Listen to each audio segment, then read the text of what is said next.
Hello guys, இன்னைக்கு முகம் அழகாகிறதுக்கான 4 tips பார்க்க போறோம். 1 ஸ்பூன் தக்காளி சாறு, 1 ஸ்பூன் எலுமிச்சம்பழ சாறு ரெண்டையும் மிக்ஸ் பண்ணி ஒரு 15 மினிட்ஸ் ஃபேஸ் ஃபுல்லாக அப்ளை பண்ணுங்க.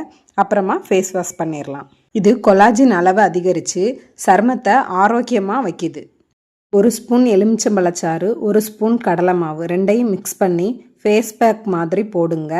அது நல்லா காஞ்ச பிறகு ஃபேஸ் வாஷ் பண்ணுங்க. இதனால் என்ன ஆகும்னா முகச்சுருக்கங்கள்லாம் மறைஞ்சு முகம் பளிச்சுன்னு இருக்கும். காய்ச்சாத பால், மஞ்சள் ரெண்டையும் மிக்ஸ் பண்ணி தினமும் ஃபேஸில் அப்ளை பண்ணிட்டு வந்தால் முகம் அழகாகவும் பளபளப்பாகவும் இருக்கும். ஏன்னா மஞ்சள் இயற்கையாகவே அழகை மேம்படுத்தக்கூடியது. 3 ஸ்பூன் அரிசி மாவு, 1 ஸ்பூன் பால், 1 ஸ்பூன் தேன் மூணையும் மிக்ஸ் பண்ணி ஃபேஸில் அப்ளை பண்ணி நல்லா மசாஜ் பண்ணணும். 20 மினிட்ஸ் மசாஜ் பண்ணிவிட்டு அதுக்கப்புறமா ஃபேஸ் வாஷ் பண்ணணும். இதனால் என்ன ஆகும்னா இரத்த ஓட்டம் அதிகரித்து சருமம் சூரிய ஒளியிலிருந்து பாதுகாக்கப்படுது. இதே மாதிரியான நிறைய வீடியோஸ் உங்களுக்காக காத்துட்ருக்கு. மறக்காமல் நம்ம சேனலை லைக் பண்ணுங்கள், ஷேர் பண்ணுங்கள், சப்ஸ்கிரைப் பண்ணுங்கள்.